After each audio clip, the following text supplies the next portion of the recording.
একটু বলা বাকি আছে, পরে মনে পড়লো, তাই আপনাদেরকে বলছি, অনুরোধ করছি, আন্তরিকভাবে চিন্তা করতে বলছি।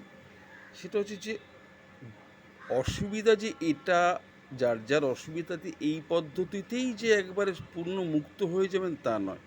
কারণ সমস্ত অসুবিধার একটা প্রাথমিক ভাব থাকে, একটা মধ্যম অবস্থা থাকে, একটা চরম অবস্থা থাকে।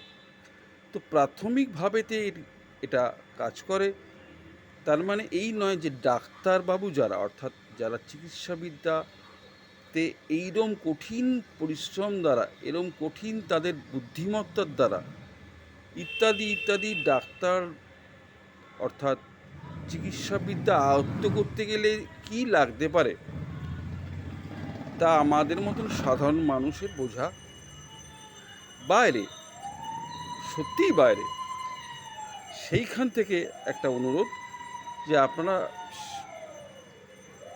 ডাক্তারদের সহায়তা নেবেন, ডাক্তারদের অবশ্যই সেইরমভাবে শ্রদ্ধা করবেন, সেইরমভাবে আপনারা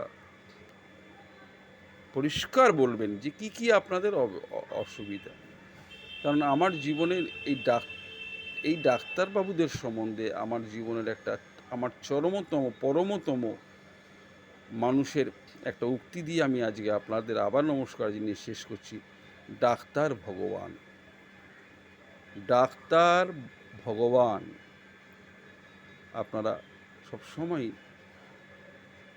ভগবানের শরণাপন্ন হলেই এই মনুষ্য জীবনে অনেক আরাম, পরমানন্দ লাভ করবেন। নমস্কার।